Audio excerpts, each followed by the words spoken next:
Hello everyone, welcome back to our YouTube channel back benchers. आशा करता हूँ आप सब बहुत अच्छे होंगे। आज हम स्टार्ट करने वाले हैं टेंस। ये टेंस की क्लास फर्स्ट है।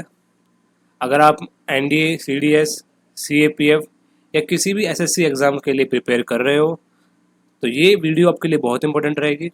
इसी के साथ साथ अगर आप अभी स्कूल में हो या फिर अभी कॉलेज में हो और आपको अपना ग्रामर इम्प्रूव करना है तो ये वीडियोज़ आपके लिए बहुत इंपॉर्टेंट है। तो चलिए देखते हैं टेंस के बारे में, जानते हैं आज। टेंस, तो टेंस होता क्या है बेसिकली? अगर मैं इसकी सबसे सिंपल डेफिनेशन दूं तो टेंस क्या है?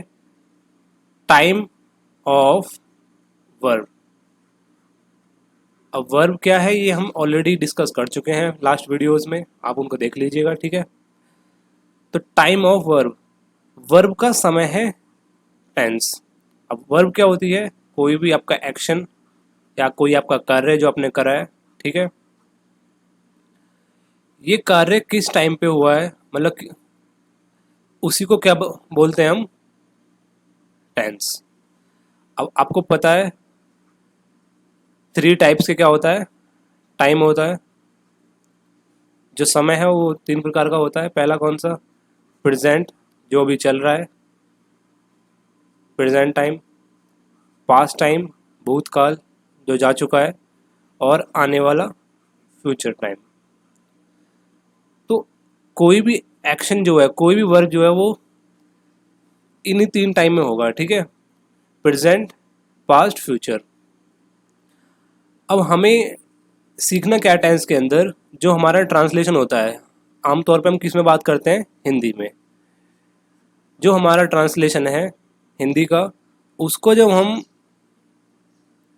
इंग्लिश में ट्रांसलेट करेंगे, इंग्लिश लैंग्वेज में ट्रांसलेट करेंगे, तो उसके कुछ रूल्स होते हैं, ठीक है।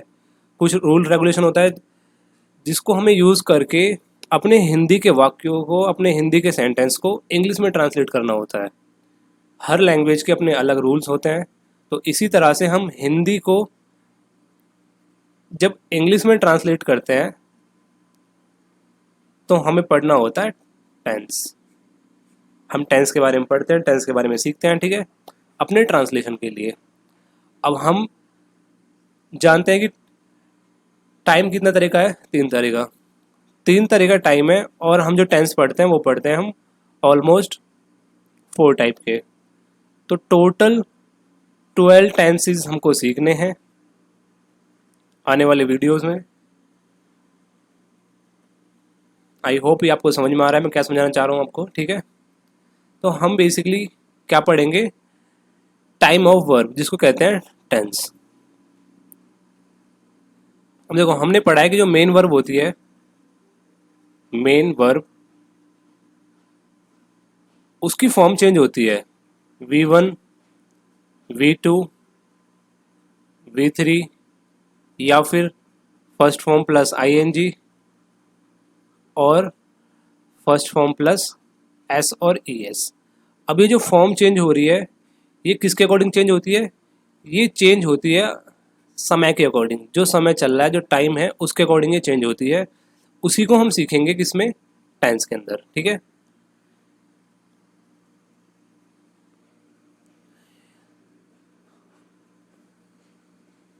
ये चार्ट बहुत इंपॉर्टेंट रहेगा आपको आने वाले सभी वीडियोस के लिए।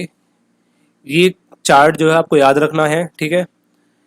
इसके साथ साथ मैं आगे दो चार पॉइंट्स और आपको याद कराऊंगा जो आपको बिल्कुल एकदम रटे होने चाहिए इंग्लिश सीखने के लिए। ये मतलब बिल्कुल बेसिक चीज़ें हैं। और जो मैं आपको चीज़ें आगे पढ़ाऊंगा, जैसे कि नरेशन, एक्टिव पैसिव, जिन डायरेक्ट इनडायरेक्ट जिनको हम बोलते हैं, ये सब इसी चार्ट की हेल्प से, इस एक चार्ट की हेल्प से मैं आपके तीन टॉपिक्स कवर कराने जा रहा हूँ। Tense, active passive, direct and indirect, ठीक है।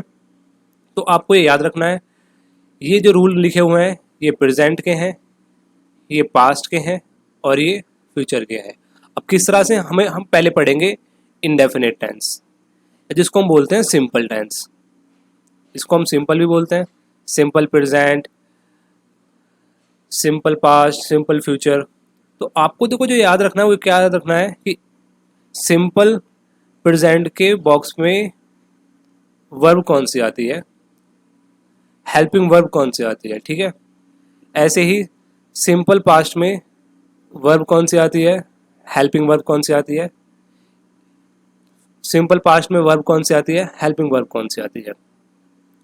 ये जो वर्ब और हेल्पिंग वर्ब है ना, ये एक्चुअल में हमें मदद करती हैं आइडेंटिफाई करने में इंग्लिश के सेंटेंसेस को कि ये सेंटेंस कौन सा है, प्रेजेंट है, पास्ट है, फ्यूचर है, या फिर इसकी टाइप कौन सी है, ये इंडेफिनेट टेंस है, कॉन्टिन्यूअस है, परफेक्ट है या परफेक्ट कॉन्टिन्यूअस है। तो अगर हम बात करें इंग्लिश की तो वर्ब और हेल्पिंग वर्ब, इनसे पता चलता है हमें कि ये टेंस कौन सा है, प्रेजेंट में है, पास्ट में है, फ्यूचर में है। और अगर हम इसकी बात करें हिंदी की तो ये इनके कुछ हिंदी की आइडेंटिफिकेशन लिखी हुई है कि सेंटेंस जो लास्ट होगा ना वो किससे लास्ट होगा, ता है, ती है, ते है, ठीक है। अभी मैं आपको बस ये याद करने के लिए बोल रहा हूँ, जब हम सेंटेंस का एक एक टाइप्स पढ़ेंगे, simple, present, continuous, perfect, perfect continuous, हम इनका पूरा एक एक करके एनालाइज करेंगे, अच्छे से पढ़ेंगे, तब आपको ज़्यादा अच्छे से समझ में आएगा। अभी सिर्फ आपको इतना करना है कि आपको ये या तो स्क्रीनशॉट सेव कर लेना है या फिर इसको लिख लेना है कहीं, और ये याद रखना है। हर वीडियो स्टार्ट होने से पहले आपको ये याद होना चाहिए जब हम टेंस पढ़ेंगे। ये इनकी हिंदी की आइडेंटिफिकेशन है। जो भी सेंटेंस लास्ट होगा ता था, ता ती थी, ते थे, इससे, जैसे कि मैं बाजार जाता था, मैं पढ़ाई करता था, मैं स्कूल जाता था, ये सभी क्या है इनकी हिंदी की आइडेंटिफिकेशन। हर बॉक्स में इनकी अलग आइडेंटिफिकेशन लिखी हुई है, गा, गी, गे, ठीक है। ये फ्यूचर की आइडेंटिफिकेशन है हिंदी के सेंटेंस की। और ये कॉन्टिन्यूस वालों की, रहा है, रही है, रहे हैं, रहे हो, रहा हूँ, ये पास्ट कॉन्टिन्यूस, रहा था, रही थी, रहे थे। और ये फ्यूचर कॉन्टिन्यूस, रहा होगा, रही होगी, रहे होंगे। और भी बहुत सारे वर्ड्स आते हैं, ये बस मैंने जगह कम होने की वजह से कुछ कुछ ही वर्ड्स लिखे हैं, ठीक है, और इतने बहुत हैं आपके लिए। प्रेजेंट परफेक्ट, चुका है, चुकी है, चुके हैं, चुका हूँ। पास्ट परफेक्ट, चुका था, चुकी थी, चुके थे। और फ्यूचर परफेक्ट, चुका होगा, चुकी होगी, चुके होंगे, ठीक है। अब इनके सेंटेंस जो होंगे हम उनको अच्छे से एनालाइज करेंगे आने वाली वीडियोस में। अभी आपको बस ये याद रख लेना है, ठीक है। इनकी देखो सिंपल क्या है, अगर हम प्रेजेंट कॉन्टिन्यूस की बात करें तो वर्ब में हमेशा क्या आएगी, verb plus ING, verb plus ING, verb plus ING. Helping verb इसके अलग है, इज, एम, आर, ये प्रेजेंट के लिए है, पास्ट के लिए वाज वर्ब, और फ्यूचर के लिए शैल बी या फिर विल बी, ठीक है। परफेक्ट की बात करें तो परफेक्ट में हमेशा वर्ब की थर्ड फॉर्म आएगी, चाहे वो प्रेजेंट हो, फ्यूचर हो या पास्ट हो, ठीक है। और हेल्पिंग वर्ब देख लीजिए इनकी, हैज़, हैव, पास्ट के लिए हैड, और फ्यूचर के लिए विल हैव और शैल हैव। अब बात करते हैं परफेक्ट कॉन्टिन्यूस की। देखो परफेक्ट कॉन्टिन्यूस जैसे पता चल रहा है इसमें दो दो वर्ड्स का मिलाव है, परफेक्ट और कॉन्टिन्यूस। तो जो इसके हेल्पिंग वर्ब हैं वो कौन से हैं, परफेक्ट वाले, हैज़, हैव प्लस बीइंग और लगा हुआ है, हैड प्लस बीइंग और लगा हुआ है, will, shell plus have plus being और लगा हुआ है। और जो वर्ब है वो कौन सी है, कॉन्टिन्यूस वाली, V plus I N G, V plus I N G, V plus I N G. अब कन्फ्यूज़न हमें ये होता है कि जो कॉन्टिन्यूस है उसकी भी पहचान यही होती है, रहा है, रहा था, रहा होगा। और जो परफेक्ट कॉन्टिन्यूस है उसके भी सेंटेंस सेम ऐसे ही लिखे होते हैं, रहा है, रही है, रहे हैं, और रहा था, रही थी, रहा होगा, ठीक है। बस फ़र्क इनमें ये होता है कि जो कॉन्टिन्यूस होते हैं ना, जो कॉन्टिन्यूस सेंटेंस होते हैं उनमें कभी भी टाइम का जिक्र नहीं होता है, और परफेक्ट कॉन्टिन्यूस जो होते हैं उनमें हमेशा टाइम मतलब कुछ ना कुछ समय दिया जाएगा, सुबह या शाम, घड़ी में कुछ टाइम दिया होगा, घड़ी का कुछ भी, ठीक है, या फिर कोई साल दिया होगा, दिन दिए होंगे, मतलब टाइम का कुछ ना कुछ पार्ट होगा इन वाले सेंटेंस में। हिंदी की पहचान दोनों की सेम रहेगी, इसकी परफेक्ट कॉन्टिन्यूस की भी और कॉन्टिन्यूस की भी। इसको हम और डिटेल में आगे पढ़ेंगे, फिलहाल मैं आपके लिए क्लियर कर देता हूँ ताकि आप इसका स्क्रीनशॉट ले सको। इसका आप स्क्रीनशॉट ले लीजिए, ठीक है, और इसको या फिर कहीं पे नोट डाउन कर लीजिए क्योंकि ये बहुत इंपॉर्टेंट चार्ट है। इसी की हेल्प से हम आगे बहुत कुछ पढ़ने वाले हैं, ठीक है।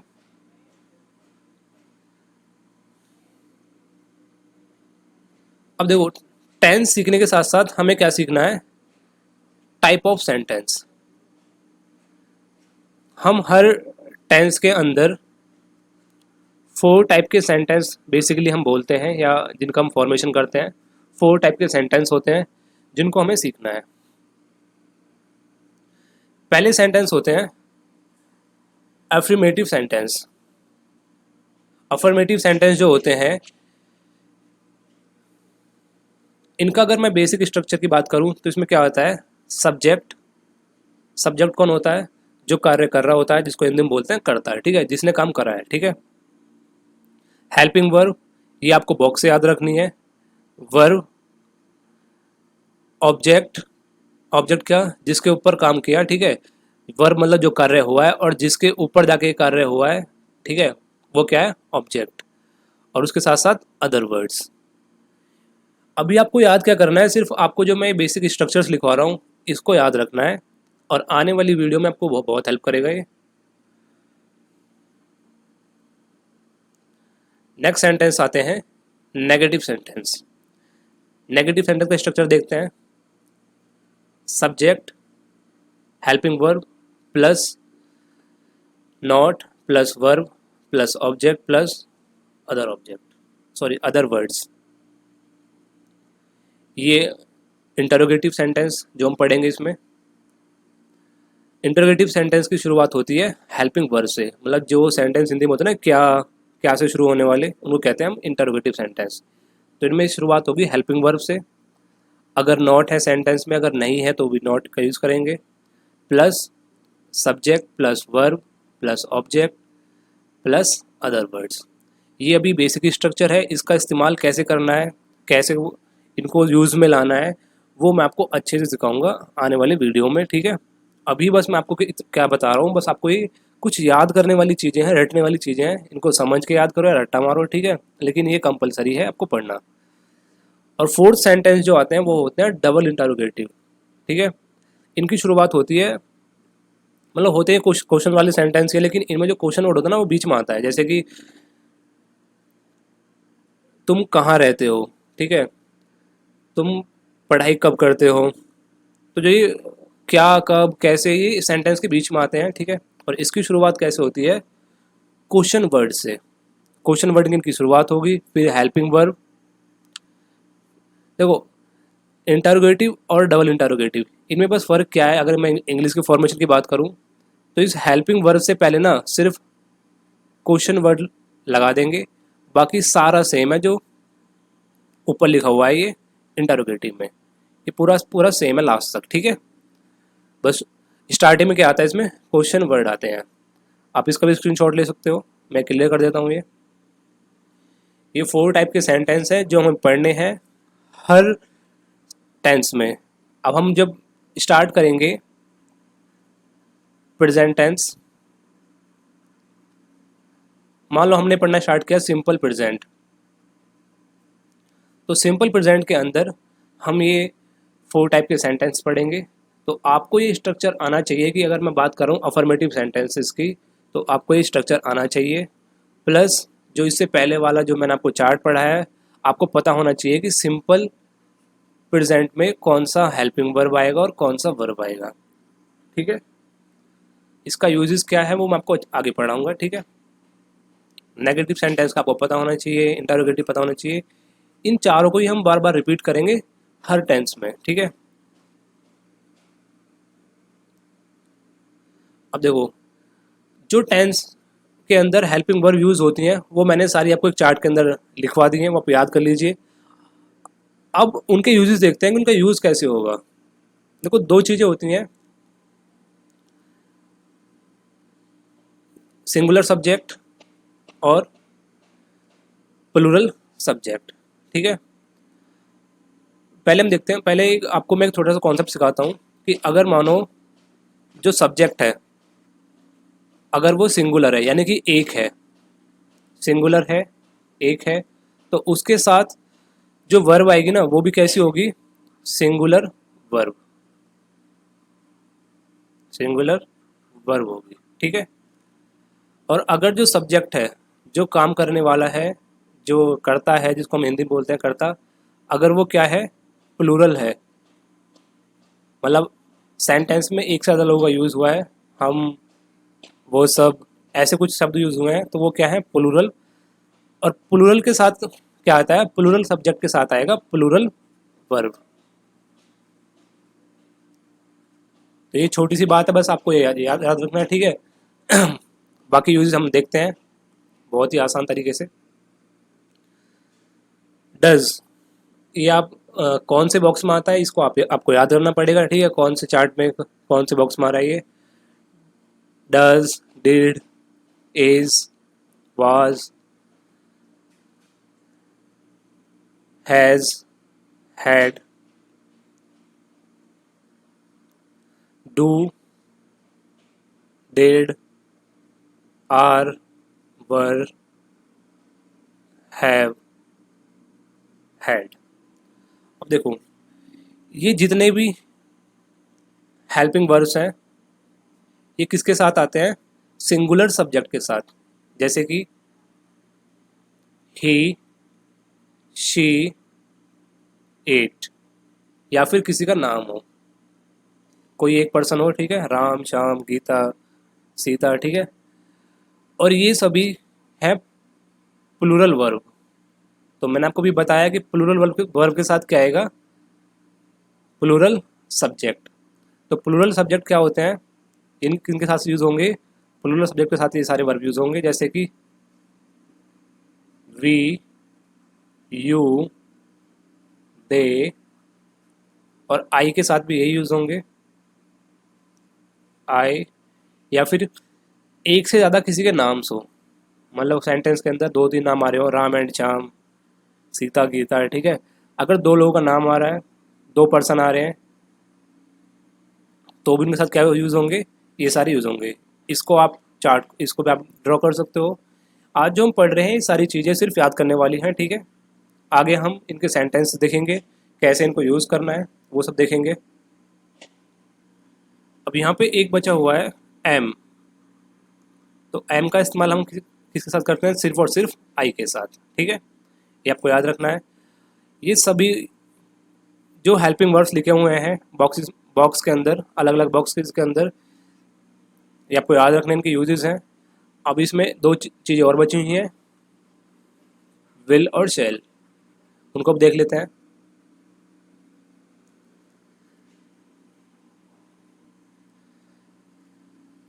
लास्ट वीडियो में हमने पढ़ा था विल और शैल का use as a modal verb. यहाँ हम क्या पढ़ रहे हैं, इनका use as a helping verb. Will और shall as a helping verb, जब ये हेल्पिंग वर्ब तरह यूज़ होंगे तो इनके यूजेस अलग होते हैं, और जब ये मॉडल वर्ब की तरह यूज़ होते हैं तो इनका यूजेस अलग होता है, ठीक है। इनके यूज पढ़ने से पहले मैं आपको एक छोटी सी बात बता दूं। पहले हमें जानना होगा फर्स्ट पर्सन, सेकंड पर्सन और थर्ड पर्सन। इनके बारे में हमें जानना होगा कि ये कौन होते हैं, तभी आपको ये इनके यूज़ समझ में आएगा, ठीक है, विल और शैल का। देखो, फर्स्ट पर्सन अगर मैं बिल्कुल सिंपल वे में समझाऊं आपको, तो फर्स्ट पर्सन होता है स्पीकर, जो बोल रहा है।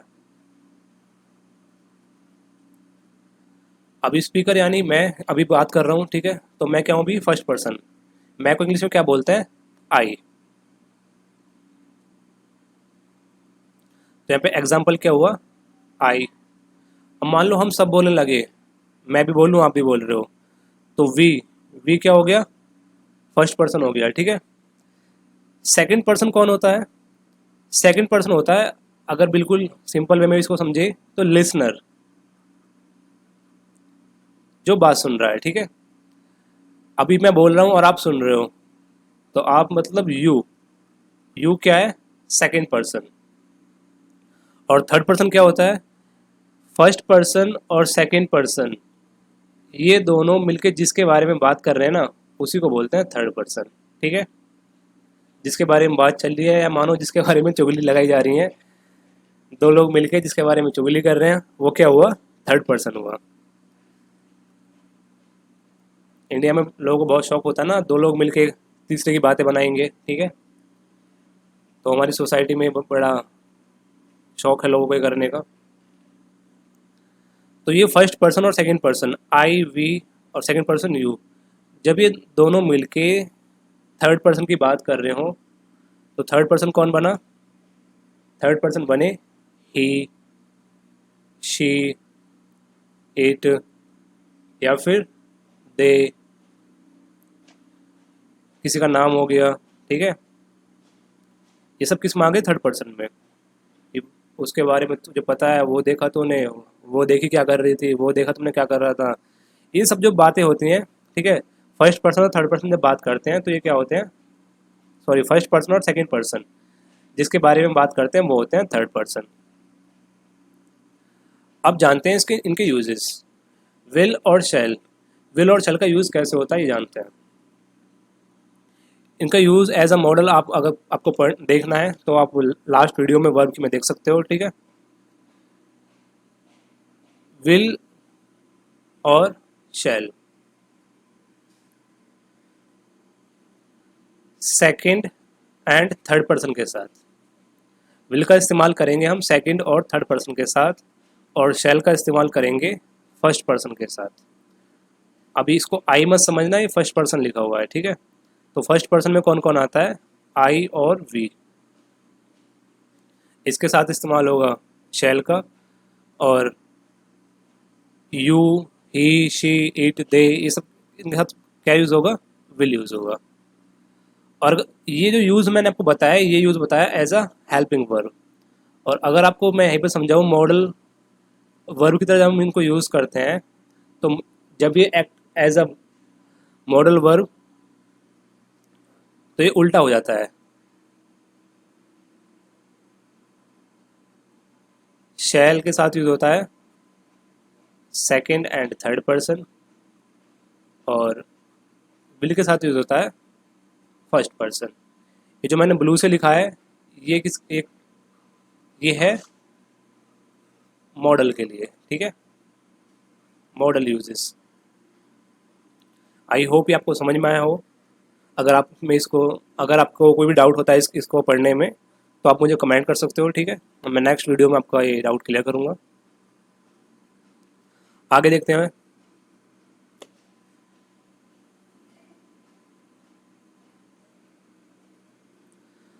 अब देखो, हमने लास्ट बॉक्स अगर आपने देखा हो उसमें लिखा हुआ था फॉर या फिर सिंस प्लस टाइम। जब हम पढ़ेंगे परफेक्ट कॉन्टिन्यूअस टेंसेस के बारे में तो वहाँ पे यूजेस होगा फॉर और सिंस का। इसीलिए मैं आपको ये सारी चीज़ें पहले क्लियर कर रहा हूँ, ठीक है, कि हम इनके यूजेस क्या होते हैं। फॉर का यूज़ होता है पीरियड ऑफ टाइम। अब पीरियड ऑफ टाइम क्या है वो देखते हैं।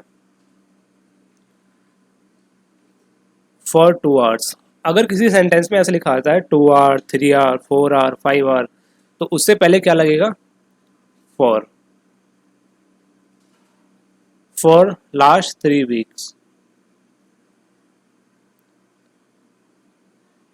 For last 5 days.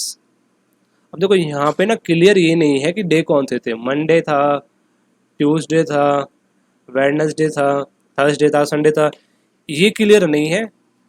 बस क्या है, पीरियड है हमारे पास, पॉइंट नहीं है कि कौन सा दिन था।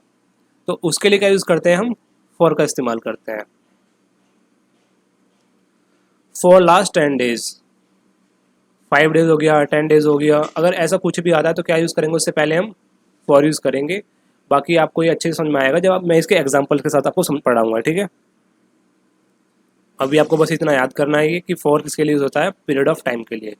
For last 2 months, 2 months, months कौन सा है ना ये नहीं पता हमें। जनवरी है, फेब है, मार्च है, मई है, मंथ कौन सा है ये नहीं पता, ठीक है। तो इसमें क्या है, सिर्फ एक पीरियड दे रखा है, पॉइंट नहीं दे रखा कि कौन से मंथ्स है। For 5 years, for last 2 years. अब यहाँ पे ईयर है, ये नहीं पता ईयर कौन सी थी, 2020 थी, 2001 थी, 1998, कुछ भी। अब ये इसमें दे नहीं रखा, तो जब केवल ऐसे दिखाएगा year, month, days, weeks, hours, तो क्या यूज़ करेंगे? For 10 years. अब पढ़ते हैं सिंस का यूज़। सिंस होता है पॉइंट ऑफ टाइम के लिए यूज़। पॉइंट ऑफ टाइम, अब पॉइंट ऑफ टाइम क्या होता है, थोड़ा सा इसको जानते हैं इसको। कैलेंडर, देखो कैलेंडर में क्या क्या चीज़ें आती हैं? Day, Sunday, Monday, Tuesday. तो इनसे पहले हमेशा क्या आएगा? Since. Since Monday, since Tuesday, since Wednesday. Calendar में नेक्स्ट चीज़ आती है डेट। अगर कोई भी डेट दी हुई है किसी भी सेंटेंस में, तो उससे पहले क्या लगेगा? सिंस लगेगा। सिंस 24 अगस्त, सिंस 14 जुलाई, सिंस 26 जैन। ठीक है, ऐसे कोई भी डेट दे रखी है तो क्या लगेगा? उससे पहले सिंस लगेगा। और सिंस का यूज़ कब करेंगे हम? एक बार और बता दूं आपको, परफेक्ट कॉन्टिन्यूस के अंदर। अब कोई भी ईयर है, देखो फॉर में क्या था? फॉर में सिर्फ ये था 2 ईयर, 3 ईयर, 5 ईयर, लेकिन ईयर कौन सी थी ना, वहाँ पे ये मेंशन नहीं होता है। तो जब ईयर मेंशन हो 1998, 2021, कुछ भी कोई भी ईयर हो, तो इससे पहले क्या आएगा? हमेशा सिंस।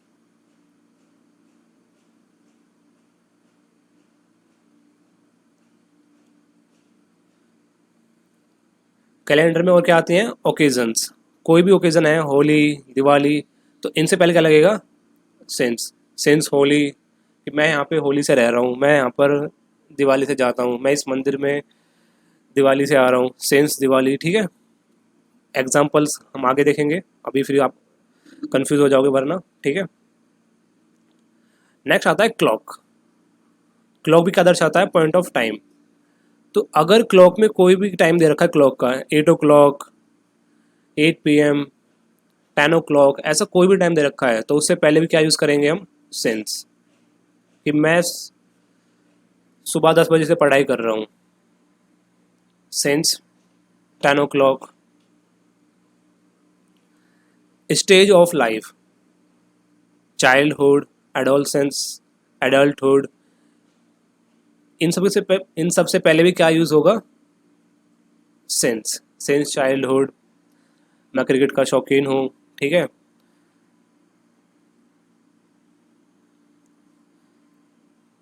और किसके साथ आता है ये?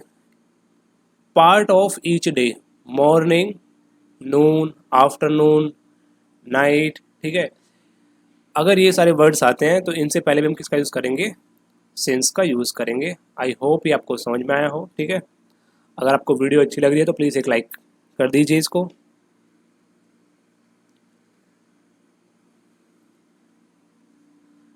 इस वीडियो में आपको सिर्फ अभी यहीं तक पढ़ना है। ठीक है, बाकी वीडियो जो हम बनाएंगे उसमें हम आगे simple tense, simple past, simple present tense, इन सभी टेंसेस के बारे में बात करेंगे। ठीक है, I hope you like the video.